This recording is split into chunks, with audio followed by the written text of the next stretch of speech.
So, welcome to Sunday School. I am Miss Wesley, and I am so glad you've taken an opportunity to further your knowledge in the Bible. Whether you are a returning viewer or brand new, whether you are a beginner, intermediate, or expert, I am really, really glad that you want to know more about God. It's like I tell young people, you never know everything. And the moment that you think you know everything is the moment you become stupid. I know that's a harsh word, but if you think you know it all and you have nothing else to learn, then you are truly ignorant because there is always something new to learn, especially when it comes to the Bible. So, I try to bring out a lesson so that even the most inexperienced and even a child can understand it, or if you're a more serious Bible reader, that is brought out in a way that you never thought about it before. So, and of course, if you're a Sunday school teacher and you have no idea what you're teaching, the next Sunday or the Sunday after that, you've come to the right spot. I am here to help as best I can. So I do 10-week lesson plans, and we are in the theme of on a journeying with God. I think that's what I'm calling it. And of course, we have been learning about journeys, mostly journeying, and how it affects our lives now. And we've had a number of stories so far. We've learned how to find the old path. We've learned that the Bible is a lamp unto our feet and a light unto our path. And we've learned how to start our journey with Elijah and Elisha. And we've come to the promised land, and we've learned not to be like the children of Israel, but instead of pulling back and going back into the wilderness, and we've learned to press forward and face our giants. So, in this lesson, we are learning about Balaam and his donkey. Now, for you that know this story, you're thinking, this is going to be an interesting lesson, and you're right. Because we are learning in this lesson, what was it I titled this lesson? Oh, well, you'll learn about it anyway when I tell the story and tell you the lesson that it's about. I'll tell you the lesson that I have for the lesson. Last week, we learned about a man, and he,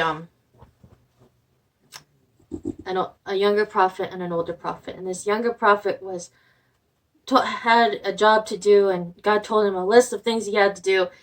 And this older prophet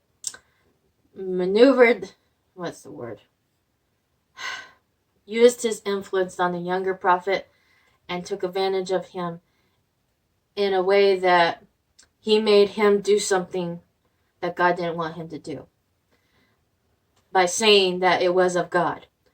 So this lesson is almost like that lesson, but it's a little different. We're going to be learning more about our moral compass and right and wrong, but you'll understand when we get there. So this story takes place in the book of Numbers. The children of Israel, like I had that I have stated before, they went back into the wilderness, and they had spent 40 years in the wilderness. And in Numbers, they have just come out of the wilderness. They are taking over by storm, left and right. They're coming out. And people in the area have heard about them. And the king of Moab had heard about him, and his name was Balak. So Balak feared the children of Israel. And he knew that they were numerous. They were the same amount of people as they were. In his mind, they could have been easily matched if it wasn't for one thing. So, he had heard about them. He heard what they had did, how they got out of the kingdom of kingdom of Egypt, and he heard about their God and what they had done before now, and he knew that his chances of winning were slim. So he called upon this guy named Balaam. And Balaam, he was able to curse people or bless people. He had that ability. And he was a believer in God. Yes, he believed in the same God as the children of Israel.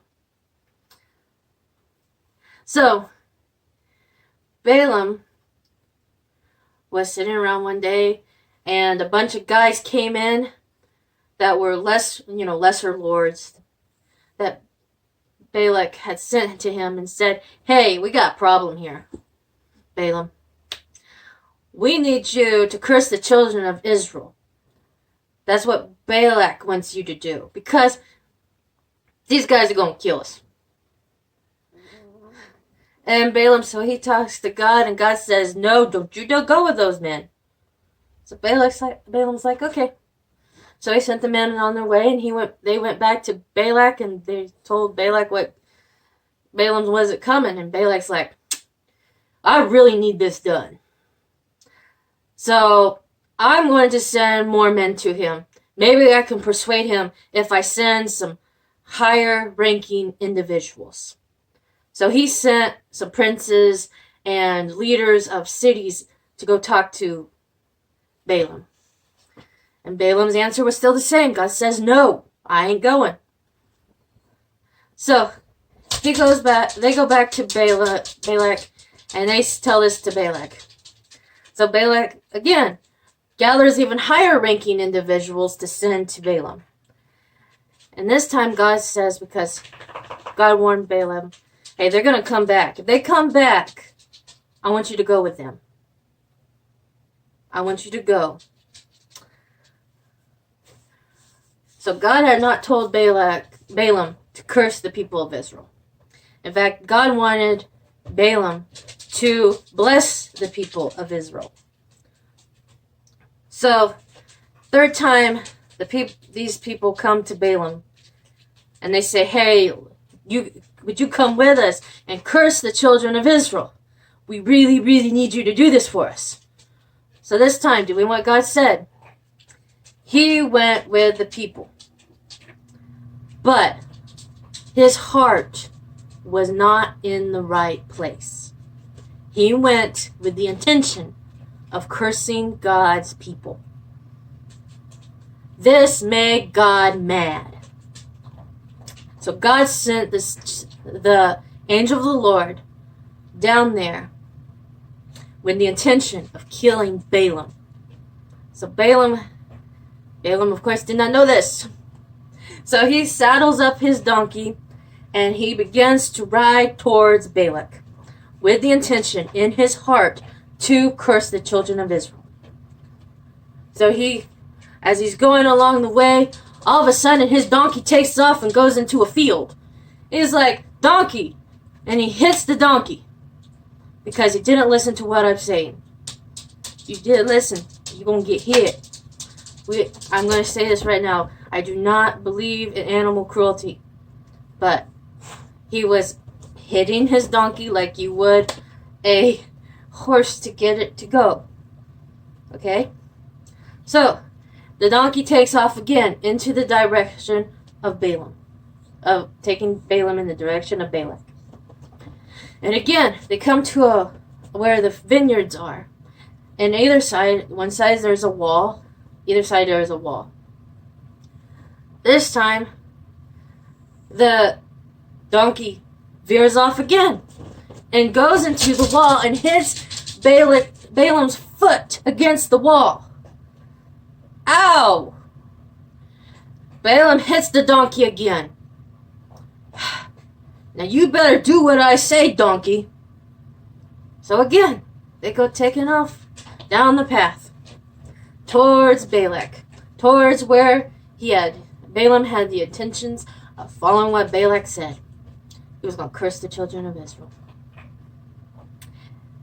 They come to the donkey and Balaam come to on either side. There was nowhere to go. It was a narrow pass. There was a rock. There was cliffs on both sides. There was a cliff, a path in the cliffs. There was nowhere they could go. And suddenly the donkey just gave out and came crashing to the ground and wouldn't budge. Balaam gets off his donkey and hits her again and says, "Donkey." And God opened the mouth of the donkey that it could speak. And it says, "Haven't I served you faithfully all of these years? Why do you hit me these 3 times?" And Balaam says, You have not done what I said these 3 times. If I had a sword, I would kill you right now." Suddenly, God opened Balaam's eyes to the path in front of him, and standing in the narrow path was the angel of the Lord with his sword drawn, ready to kill Balaam. And the angel of the Lord says to Balaam, "Balaam, these 3 times that you hit your donkey has saved your life these 3 times. And then he goes on to tell Balaam that you have made me mad. You're not doing what I asked you to do. And he begins to tell Balaam what he wants him to do. He wants him to make 7 sacrifices and 7 altars and bless the children of Israel. Now, and Balaam goes on to Balak and even has Balak to set up the altars to do this, okay? And he ends up blessing the children of Israel instead of cursing them. This lesson, this story, is a testament that what can happen in our own lives. Sometimes we can be going on the path of God with the intentions of doing what God asked, but our heart is not in the right place. This here is our moral compass. This is our heart compass. Yeah, I know. It was a lot of work. If you're from church, you recognize the heart. I use this for Christmas play. Anyways, sometimes our intentions can be on the bad side of things. And God, all men are right in their own eyes. This is a Bible verse. But God pondereth the heart. For we do not serve God in our minds, we serve God with our hearts. And God shouldn't have to lead you to do the right thing. Ever. It should be in your mind to do good, not evil. Okay? I know that's hard in a world where they're making what is good bad and what is bad good. But this is where our moral compass comes in. And whatever side you feed the most, that is the side that you're going to listen to the most. It's like feeding, my mother read a book once and she told us this, that if you feed a red dog, the red dog and the white dog, the more you feed the red dog, the bigger it's going to get. The more it's in your mind, the more it's there, the more it feeds, the more it takes. And if you feed the other one, if you feed it good things, you feed it wholesome things, things that are good, of God, the bigger that one's going to get. And the more in our lives we pick the wrong side, like Balaam was doing, the more it's easier to pick that side. It doesn't mean you're not saved. Okay, Okay? You can be saved in making the wrong decision time and time again. But there's a little voice in your heart that says, hey, hey, hey, that's not where you belong. That's not what you're supposed to be doing. You're supposed to be doing the right thing. Like Balaam and his donkey. You're supposed to be doing the right thing. Don't hit the donkey. The donkey's telling you which way to go. You need to flip that arrow and listen to the right side. The way that leads to away from darkness, away from the bad stuff, away from destruction, and lead you to the path that is good. Last week we learned about the crossroads, and that was what our lesson was about. And sometimes things can sound really, really good. I mean, it sounds like the best thing ever. Because Satan can sound like an apostle of the light. That means he can sound almost like God. But the heart knows what is of God and what is not, if we listen to it in our spirit. The Spirit of God is able to divine what is of good and what is of wrong. And we need to listen to it. Listen to our hearts and stop listening to what outside influences tell us is right and what is wrong. Our inner sides, the moment we are born, we are known what is right and what is wrong. It is until we get older that they start telling us that there's a gray area. In God's eyes, there's never been a gray area. There's either good or there is evil. There is no gray. And you cannot flip them around. What is of good is good, and what is of evil is evil. And in our hearts, no matter how much they try to cover it up and switch things around, we know what is a good and what is not. We know, the Bible even says that we know there is a God. Even if we say there is not a God, we know there is a God. It's in our hearts and in our minds. We know there is a God. You cannot dismiss it because it is there. Just like we know there is good and there is evil.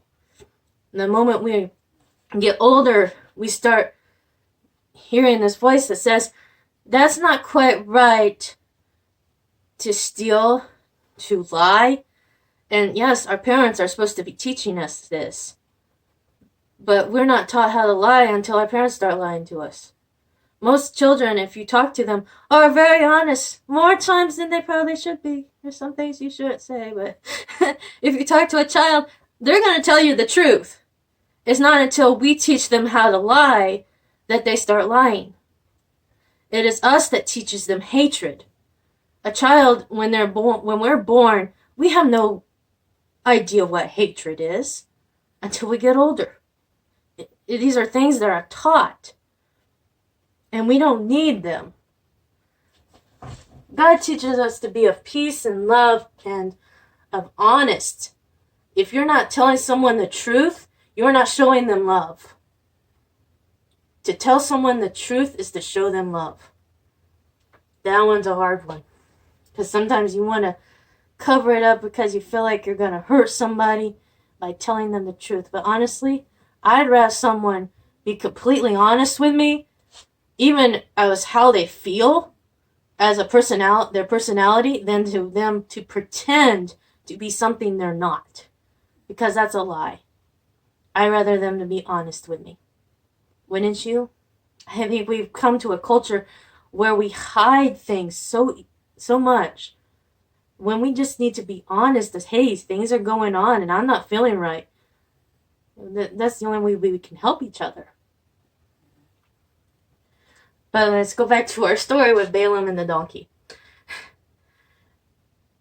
You have an inner voice that tells you that something is wrong or something is right. And again, the donkey was warning Balaam several times to do the right thing. I mean, he was saving his life. The good part of your mind and in your heart is trying to save your life. Because the more you feed the dark side of your life, it consumes you. Darkness has a way of destroying people.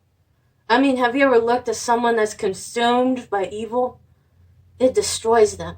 Their bodies, their minds, their spirit, they don't even feel right. But have you ever seen someone that's just chooses to do good?